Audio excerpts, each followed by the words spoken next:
আসসালামু আলাইকুম।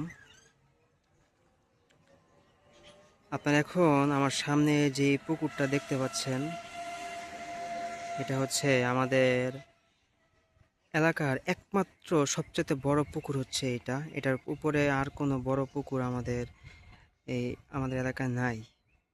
আর এখন এই মুহূর্তে আপনারা এই পুকুরের যে কি একটা অবস্থা, এটা আপনারা এখন অত এই মুহূর্তে দেখতে পাচ্ছেন। এই পুকুরটা আসলে ইচ্ছা করে শুকানো হয়েছে দুইটা কারণে। প্রথমত যে কারণটা হচ্ছে এইটার আপনাদেরকে দেখাই। এই যে দেখতে পাচ্ছেন, এটা হচ্ছে আমাদের এলাকার মসজিদ। এই মসজিদের এখন জরাজীর্ণ অবস্থা। তো এই মসজিদের কাজ ধরবে। তো এই মসজিদের যে জায়গাটা, সেই জায়গাটা সম্ভবত পুকুরের মধ্যে একটু পড়ে গেছে। মানে পুকুর ভাঙতে ভাঙতে মসজিদের জায়গাটা আর কি একটু পড়ে গেছে।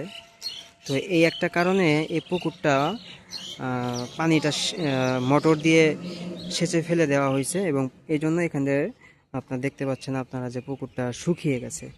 তো এইখান থেকে হয়তোবা মসজিদে কাজ ধরবে যতটুকু শুনেছি, যেহেতু আমি এখানে থাকি না। তো এবার এসে শুনলাম যে মসজিদে কাজ ধরবে, এই জন্যই পুকুরটা শুকানো হয়েছে। তো এই পুকুরটা শুকায় গেছে, এখন এখন এখান থেকে মসজিদে কাজ ধরবে, এই একটা কারণ। আর আরেকটা কারণ হচ্ছে এই পুকুরটাতে সরকারি জায়গা, যেহেতু সরকারি পুকুর, এই পুকুরটাতে আপনার প্রতি বছরে বছরে একটা লিজ নেওয়া হয় বা একটা ডাক নেওয়া হয়। যে লিজে নেয় সে নিয়ে এটা মাছ চাষ করে। তো এই জন্য এই পুকুরটার এই দুইটা কারণে শুকিয়ে ফেলা হয়েছে। তো এখন যতটুকু শুনেছি, পুকুরটা নাকি এখন নতুন করে খনন করা হবে। এখান থেকে খনন করে মাটি, এই পাড়ের মধ্যে মাটি দিয়ে তারপরে পুকুরে যতটুকু জায়গা, অতটুকু জায়গা এটা করা হবে, বাধাই করা হবে। তো বাধাই করার পরে হয়তো বা পুকুরটা আরও সুন্দর করে সাজানো গোছানো হবে এবং লিজ নিলে মাছ টাছ চাষ করা হবে, এই আর কি। আর আমার জন্মের পর থেকে এখন পর্যন্ত এই পুকুরটা কখনোই আমরা এভাবে শুকাইতে দেখি নাই, যেটা নাকি এখন আপনারা দেখতে পাচ্ছেন যে অনেক শুকাইয়ে গেছে পুকুরটা।